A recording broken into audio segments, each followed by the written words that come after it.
Welcome to Shukla study point. आप सभी का स्वागत है आपके अपने YouTube channel Shukla study point में। मैं शिवम शुक्ला आप सभी दोस्तों का हार्दिक स्वागत करता हूं। दोस्तों, ये बहुत ही महत्वपूर्ण वीडियो होने वाला है आप लोगों की परीक्षा के दृष्टि से, क्योंकि जो आपकी परीक्षा में आने वाला है ऑलरेडी किसी दूसरी यूनिवर्सिटी की परीक्षा में आ चुके प्रश्न हैं, तो आपको पेपर हूबहू देखने को मिल जाएगा कि आखिरकार परीक्षा में प्रश्न कैसे पूछे जा रहे हैं। 2022 में जो आपकी परीक्षा होने वाली सेकंड सेमेस्टर की, ये पेपर है उसी का। और ये यूनिवर्सिटी है चंद्रशेखर जो है बलिया विश्वविद्यालय में पढ़ता है, जननायक चंद्रशेखर बलिया विश्वविद्यालय। तो वहाँ का पेपर है, सेकंड सेमेस्टर का पेपर है। आप यहाँ पर देख सकते हो सोशियोलॉजी का पेपर है, और यहाँ पर आप देख सकते हो सारी चीज़ें बीए सेकंड सेमेस्टर के लिए है। हर एक चीज़ को विस्तार समझाने का प्रयास। इससे पहले आप देखिएगा हर एक सब्जेक्ट का सब आया था, जितना 2 मॉडल पेपर हमने दिए हैं सोशियोलॉजी के, दोनों से लगभग सारे के सारे प्रश्न फंसे हुए थे। आप विश्वास मान करके चलो कि आप हर एक वीडियो देखिएगा जो पेपर मैं दिखा रहा हूं, और आप देखिएगा जिनकी परीक्षा लिखित होने वाली है उनमें हूबहू आपके एग्जाम में प्रश्न आने वाले हैं। इन प्रश्नों को आप एक बार फिर से तैयार कर लीजिएगा। इन प्रश्नों के उत्तर महासंग्राम वीडियो में या फिर आप मॉडल पेपर देख लीजिएगा, उसमें आपको मिल जाएंगे। और निश्चित तौर पर बस इतना आपका कंप्लीट हो जाएगा, और आने वाले 1-2 दिन के बाद में आपके समक्ष लाइव क्लास प्रस्तुत होने वाली है, और विधिवत तरीके से लिखित मॉडल पेपर विस्तार से चर्चा की जाएगी, जो कि आपकी परीक्षा की दृष्टि से बेहद ही महत्वपूर्ण होगा। ओके, और ऑलरेडी हर एक सब्जेक्ट के लिखित मॉडल पेपर अवेलेबल है, आप देख सकते हो। ओके, चले देखिए, बीए बीएससी बीकॉम का पेपर चला द्वितीय सेमेस्टर का 2021-22 की परीक्षा सेकंड सेमेस्टर सोशियोलॉजी का ये पेपर है। प्रथम प्रश्न पत्र है, देखेंगे क्या नाम है पेपर का, society in India structure organisation and change. और यही आपके सभी यूनिवर्सिटी के पेपर का नाम है। ओके, सभी यूनिवर्सिटी में यही पढ़ना, यानी कि सोसाइटी इन इंडिया यानी भारत में समाज, स्ट्रक्चर माने क्या होता है संरचना, ऑर्गेनाइजेशन माने क्या होता है संगठन, और इसके अलावा चेंज माने क्या होता है परिवर्तन। यानी संरचना और समाज में जो संरचना होती है, समाज की संरचना या समाज के जो संगठन होते हैं उनमें किस प्रकार से परिवर्तन होता है, इसी को लेकर के प्रश्न आपसे पूछे जाते हैं। समय आपको 3 घंटे का दिया जाएगा, 3 आवर्स का। पूर्णांक आपको 75 नंबर का होगा, यानी कि मैक्सिमम मार्क्स आपके 75 के होंगे। ओके, यहाँ पर कुछ इंस्ट्रक्शन दिए जाते हैं जो कि खास करके विशेषकर यूनिवर्सिटी के लिए ही होते हैं, और महाविद्यालय जो उससे अटैच होते हैं उसके लिए होते हैं। तो ये आपके लिए नहीं है, मतलब कि सभी विश्वविद्यालय में इंस्ट्रक्शन नहीं दिए जाएंगे, अलग अलग यूनिवर्सिटीज़ में अलग अलग रूल फॉलो करने होते हैं। तो आपको इसी प्रकार से मिलेगा। नोट में क्या लिखा है कि सभी 5 प्रश्नों के उत्तर दीजिए। तो सभी 5 प्रश्नों के उत्तर दीजिए। प्रथम प्रश्न आपका अनिवार्य होता है, जिसमें आपको 10 क्वेश्चन करने पड़ते हैं। प्रति 4 इकाई आपको दी जाती है, प्रत्येक इकाई में से एक एक प्रश्न करना, यही आपको यहाँ पर बताया गया है। उसके अंक जो है दाहिनी ओर अंकित हैं। लघु उत्तरीय प्रश्नों के उत्तर आपको 200 शब्दों में लिखने हैं, और दीर्घ उत्तरीय प्रश्नों के उत्तर आपको 500 शब्दों में लिखना है। यही क्राइटेरिया आपको दी गई। अंग्रेजी में इसी बात को इस तरीके से लिखने का प्रयास इन लोगों के द्वारा किया गया। क्या लिखे हैं यहाँ पर देख सकते हो आप, अंग्रेजी वाले छात्र छात्र हैं हमारे। Answer 5 question in all question all, और question number 1 is compulsory. Answer 1 question from each unit. Marks allotted to each question are indicated in the right hand margin. The answer to short answer type question should not exist 200 words, and the answer to long answer type questions should not exist 500 words. Okay, ये अंग्रेजी में आपको instruction दिया गया है। अब आप देखिएगा यहाँ पर कुछ और चीज़ें आपको दिखाने का प्रयास, जो कि बहुत ही महत्वपूर्ण। देखिए, पहला प्रश्न आपके समक्ष आ चुका है। निम्नलिखित प्रश्नों के लघु उत्तर दीजिए। लघु उत्तरीय प्रश्न ये है, इनको 200 शब्दों में इन प्रश्नों के उत्तर लिखना। 200, 150, 250 भी किसी का हो गया, मतलब ये आपको कोई दिक्कत की बात नहीं। सोशियोलॉजी का पेपर है, समाजशास्त्र का, बड़े आसानी से आपको समझाने का प्रयास रहेगा। और एक प्रकार से सॉल्व मॉडल पेपर होगा ये, चूंकि आप मॉडल पेपर देख लीजिएगा हमारा, तो उसमें सारी चीज़ों को मैंने सॉल्व करवा दिया है। ठीक है, देखिए, right short answer of the following question. 10 question आपको होंगे, 3.5 नंबर के होंगे, 35। तो इस प्रकार से कुछ क्राइटेरिया थी। देखिए, यहाँ पर पहला प्रश्न आपसे पूछा गया था, गांव और कस्बे में क्या अंतर होता है। मैंने आपको बताया था कि गांव जो होता है, यहाँ पर अधिकांश जनसंख्या कृषि में या कृषि से रिलेटेड कार्यों में संलग्न होती है, जबकि कस्बे में मैंने बताया था कि यहाँ 5,000 से लेकर के और उससे अधिक जनसंख्या निवास करती है, और आधे से अधिक जनसंख्या जो है अन्य व्यवसायों में, कृषि के अतिरिक्त अन्य व्यवसायों में क्या होती है, बिजी होती है। इन सभी चीज़ों को हमने आपके समक्ष बताया था, सारी चीज़ों को हमने समझाया था। ओके, यानी difference between village and town, और तमाम प्रकार के प्राथमिक संबंध होता है। गांव में प्राथमिक संबंध, कस्बे में या नगरों में द्वितीयक संबंध होता है। लोग औद्योगों के माध्यम से जुड़े होते हैं एक दूसरों के से, कि कोई किसी का बॉस है, कोई किसी का असिस्टेंट है, इस प्रकार से। जबकि गांव में देखिएगा कोई किसी के चाचा, मामा, दादा, इस प्रकार से गांव में संबंध होते हैं। ये चीज़ है। ओके, इस बार क्लियर हो गई। अगला प्रश्न आपके समक्ष है। दूसरा प्रश्न देखिएगा सभी लोग। दूसरा प्रश्न पूछा गया तो इस प्रश्न का उत्तर, नगर और गांव में क्या अंतर है, कस्बे और गांव में क्या अंतर, कस्बे नगर में, सारे अंतर को हमने बता दिया। मॉडल पेपर में आप देख लीजिएगा, चाहे महासंग्राम वीडियो देख लीजिएगा। अगला प्रश्न आपके समक्ष, दूसरा नंबर प्रश्न देखिएगा। प्रश्न है कि भारतीय समाज में एकता में विविधता या विविधता में एकता को स्पष्ट कीजिए। इसके बारे में भी हमने बताया, डाइवर्सिटी इन यूनिटी या यूनिटी इन डाइवर्सिटी भारत में खास करके व्याप्त है। और समाज की बात की थी, भारत में देखिएगा विभिन्न जाति के लोग, विभिन्न धर्म के लोग, विभिन्न संस्कृति के लोग, विभिन्न सभ्यता के लोग, विभिन्न संगठन, बहुत सारे समूह, बहुत सारे राजनीतिक दल, सामाजिक दल, सांस्कृतिक दल, जातिवादी दल, तमाम सारी चीज़ें होते हुए भी आप देखिएगा, और तमाम प्रकार की विविधता। ये तो सामाजिक विविधताओं की हमने बात करी। इसके अलावा सांस्कृतिक विविधता, इसके अलावा धार्मिक विविधता, इसके अलावा आप देखिएगा बहुत सारी, जैसे कि जो है भाषाई संबंधी विविधता, भौगोलिक विविधता, तमाम प्रकार की विविधताएं होती है भारत में एकता। लेकिन सामाजिक विविधता के बारे में यहाँ से पूछा गया था, तो इसको आसानी से बता देते, कोई दिक्कत नहीं होती, मैंने बताया भी था। यानी कि unity and diversity in Indian society, इसको बताना था, मोस्ट इंपॉर्टेंट प्रश्न था।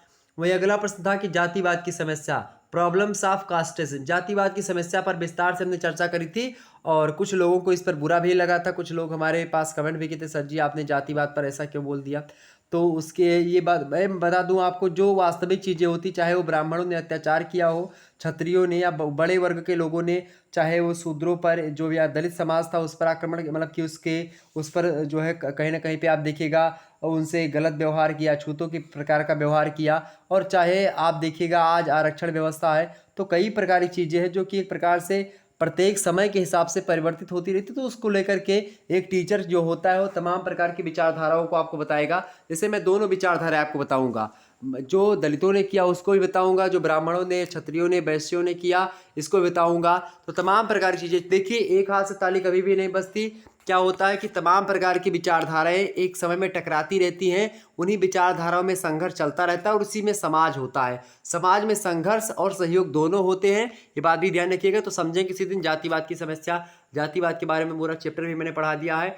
अगला प्रश्न देखिएगा, जनजाति की विशेषताएं, जनजाति की समस्याएं, विशेषताएं, हमने सारी चीज़ें बता दी। कैरेक्टरिस्टिक्स ऑफ ट्राइब्स, ये बता दिया, आप पढ़ लीजिएगा। अगला प्रश्न देखिए, हिंदू विवाह के क्या उद्देश्य हैं, सारे उद्देश्यों को हमने बताया। और एम ऑफ हिंदू मैरिज, एक भी प्रश्न आपका ऐसा नहीं कि जो बख्शल गया हो, मतलब कि आपके एग्जाम में नहीं आया हो, जो हमने मॉडल पेपर में प्रश्न रखा हो। बहुत ही अच्छा लगता है जब आप देखते हो कि सारे के सारे प्रश्न आ रहे, एक भी प्रश्न आपका छूट नहीं। देखिए अगला प्रश्न है मध्यम वर्ग, मिडिल क्लास के बारे में पूछ लिया गया।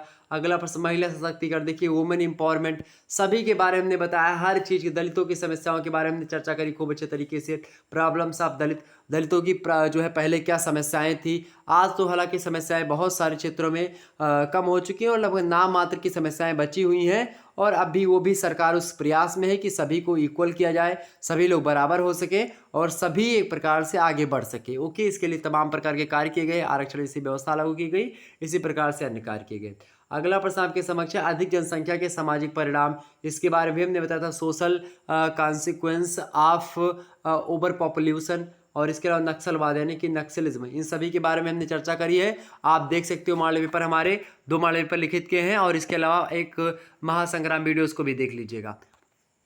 अगला प्रश्न देखिएगा, इकाई 1, इकाई 1 से जो है आपको, यानी इकाई प्रथम से 2 प्रश्न दिए होंगे, एक ही प्रश्न का उत्तर देना। देखिए प्रश्न दिया हुआ है कि नगर से आप क्या समझते हैं, भारतीय नगरीय जीवन की प्रमुख विशेषताओं की विवेचना कीजिए। इस प्रश्न को हमने मॉडल पेपर में रखा है, आसानी से उसके उत्तर को बताया। देखिए प्रश्न आ गया, बड़ा अच्छा प्रश्न है। What do you understand by city, discuss the main features of Indian urban life. सबसे पहले आपको यहाँ पर बताना क्या है, नगर की, आपको नगर के अर्थ को बताना है, उसके बाद में उसकी परिभाषा बतानी है, उसके बाद में भारतीय नगरीय जीवन की प्रमुख विशेषताएं हेडिंग डाल करके, उसकी विशेषताओं चाहे तो आप हेडिंग में फर्स्ट विशेषता, दूसरी विशेषता हेडिंग डाल करके उसके बाद में उसमें कुछ लिखें, फिर दूसरी में लिखें, और या फिर आप चाहे तो विशेषताओं को ऐसे नंबर 1 नंबर 2 करके लिख सकते हैं, इससे भी आपको नंबर मिलेगा। देखिए दूसरा आपका है, देखिए और करके यानी अथवा करके प्रश्न दिया गया था। तीसरा प्रश्न देखिएगा, ऐतिहासिक परिप्रेक्ष्य से आप क्या समझते हैं, और भारतीय समाज के अध्ययन में ऐतिहासिक परिप्रेक्ष्य की भूमिका का वर्णन कीजिए।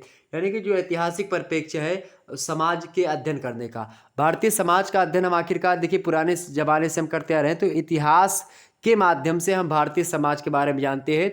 इतिहास में यानी सामाजिक इतिहास क्या रहा होगा उस समय, तो सामाजिक इतिहास को जब हम पढ़ते हैं वही सामाजिक इतिहास के माध्यम से हम समाज के बारे में जान सकते हैं, समाजशास्त्र के बारे में पढ़ते हैं। तो ये चीज़ उसी को ऐतिहासिक परिप्रेक्ष्य कहा जाता है, जिसके माध्यम से हम समाज के बारे में, भारतीय समाज के बारे में अध्ययन करते हैं। तो ये आपसे पूछा गया है, बढ़िया प्रश्न था, इसके बारे में हमने आपको बताया है। अगला प्रश्न देखिएगा, यानी यही प्रश्न है अंग्रेजी में लिखा, तो चाहे ये करते चाहे उसके ऊपर वाला करते। प्रश्न था कि what do you understand by historical perspective, describe the role of historical perspective to the study of Indian society. Most important प्रश्न था। वही देखिएगा अगला प्रश्न इकाई 2 से आया, आपकी स्क्रीन पर देखें, इकाई द्वितीय यानी कि इकाई सेकंड। देखिए चौथा और पांचवा, चौथा करेंगे तो भी आपको 10 नंबर मिलेगा और पांचवा करेंगे तो भी मिलेगा, मतलब दोनों में से एक ही प्रश्न करना, चाहे चौथा करिए और चाहे पांचवा करिए। ओके, प्रत्येक इकाई से केवल एक ही प्रश्न करना है।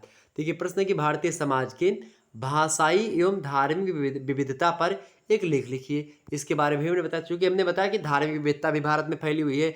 भारत में हिंदू, मुस्लिम, सिख, ईसाई, बौद्ध, पारसी, जैन, तमाम प्रकार के धर्म के लोग रहते हैं और आपस में आप देखिएगा सभी लोग मिलजुल करके रहते हैं। ठीक, हालांकि वो बात अलग है, कभी कभी इन दोनों में झगड़ा लड़ाइयाँ भी होती रहती, हिंदू मुस्लिम में खास करके।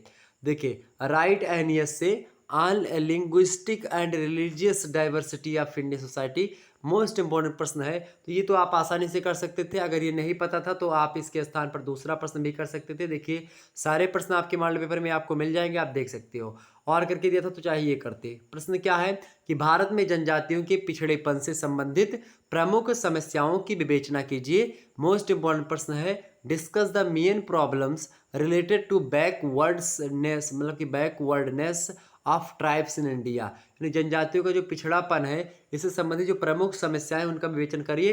प्रमुख समस्याओं मैंने बता दी थी आपको जनजातियों की, और उसी लिए पिछड़े। अगला प्रश्न आप देखिएगा, देखिए इकाई 3 से भी एक ही प्रश्न आपको करना है। आइए देखते कौन सा प्रश्न आपका। देखिए छठवां प्रश्न है कि जाति से आप क्या समझते हैं, इनकी प्रमुख विशेषताओं का वर्णन कीजिए। यानी कि what do you understand by caste, describe its main characteristics. तो इसके बारे में हमने विस्तार समझा दिया, इसको भी आप देख लीजिएगा। जाति व्यवस्था के बारे में खूब हमने समझा दिया, आप आसानी से इसके बारे में लिख सकते थे। अगर वो प्रश्न नहीं पता तो आप देखिए और करके प्रश्न दिया गया संयुक्त परिवार को लेकर के, ज्वाइंट फैमिली। देखिए ये भी प्रश्न ने बताया है, संयुक्त परिवार से आप क्या समझते हैं, भारत में संयुक्त परिवार के विघटन के कारणों की विवेचना कीजिए। मोस्ट इंपॉर्टेंट प्रश्न है, what do you understand by joint family, discuss the factor for the जो है disintegration of joint family in India. Most important प्रश्न है, इसको बताया, आप देख सकते हो। तो ये देखिए सारे के सारे प्रश्न जो कि बताए हुए आ रहे हैं। देखिए एक भी प्रश्न आपका छोटा नहीं होगा, जिन्होंने अच्छे तरीके से हमारे मॉडल पेपर को देखा था। इकाई चौथी देखिएगा, लास्ट इकाई, आठवां प्रश्न आपके समक्ष है कि और 8वें 9वें में से केवल एक ही करना, 7वें और मतलब 6वें और 7वें में से केवल एक ही करना है। ठीक है, बात ध्यान रखिए। जनसंख्या विस्फोट से आप क्या समझते हैं, इसके बारे में मैंने बताया है, और इसके कारणों एवं परिणामों की विवेचना की। सबसे पहले आपको जनसंख्या विस्फोट के जो है इसकी परिभाषा देनी है, जनसंख्या विस्फोट के बारे में आपको बताना है। इसके बाद में जनसंख्या विस्फोट के कारण हेडिंग डाल करके उसमें 4-5 कारणों के बारे में बताना है। उसके बाद में उसके हेडिंग डाल करके जनसंख्या विस्फोट के परिणाम, उसमें भी आपको 5-6 हेडिंग बता देना, तो हो जाता आपका 10 नंबर मिल जाते। What do you understand by population explosion, discuss it's cases and consequences. Okay, तो ये तमाम सारे प्रश्न जो कि आपकी परीक्षा की दृष्टि से बेहद महत्वपूर्ण है, हर एक परीक्षाओं में आ सकते हैं, तो आप इन प्रश्नों को पढ़ लीजिएगा। ओके, बहुत ही महत्वपूर्ण प्रश्न है, आप मॉडल पेपर फिर से जाकर के देख लीजिएगा। मोस्ट इंपोर्टेंट 2 मॉडल पेपर पढ़े हैं और 2-3-4 मॉडल पेपर मैं दे दूंगा और अच्छे तरीके से आपकी तैयारी हो जाएगी। प्रश्न है अगला कि राष्ट्रीय समीकरण के बाधक तत्वों की चर्चा कीजिए। राष्ट्रीय समीकरण में आप जो बाधक हो रहे हैं कि राष्ट्र का जो इंटीग्रेशन होता है, यानी राष्ट्रीय एकीकरण या राष्ट्रीय समीकरण, जिसको देखिए समीकरण शब्द हमने नहीं बताया था आपको, एकीकरण शब्द दिया था, राष्ट्रीय एकीकरण में बाधक तत्व। देखिए डिस्कस द जो है hindrance of national integration. National integration को राष्ट्रीय एकीकरण ही कहा जाता है। देखिएगा अंग्रेजी में हमने इंटीग्रेशन बताया था, देखिए ये हिंदी में देखिए समीकरण लिखा है उसको। तो ये देखिए क्या हुआ है, इसका कन्वर्ट किया गया है अंग्रेजी से हिंदी, तो आप इस प्रकार से देख सकते हो। तो समीकरण यहाँ पर रखा गया है, तो इस प्रकार से आप यहाँ पर अगर इंटीग्रेशन देख लो तो आप आसानी से लिख पाते। समीकरण देखकर कुछ बच्चे हदास गए होंगे एकदम से ठीक है, चले हालांकि तो इतनी चीज़ें आपकी क्लियर हो गई। यही सब पूछा था एग्जाम में, तो हो गया प्रश्न। तो ये सब प्रश्न आप पढ़ लीजिएगा, ये सभी प्रश्नों के उत्तर हम बताए हुए हैं, आप देख लीजिएगा। एजुकेशन का पेपर भी हमने दे दिया, आप उसको भी देख लीजिएगा, और प्राचीन इतिहास का भी दे दिया, उसको भी देख लीजिएगा। इकोनॉमिक्स का मैं जल्द ही दे दूंगा, उसको भी देख लीजिएगा। ओके, ये सारी चीज़ें आप देख लीजिएगा। ऐसे ही प्रश्न आपके लिखित के आते हैं, लिखित का सभी दे दिया है।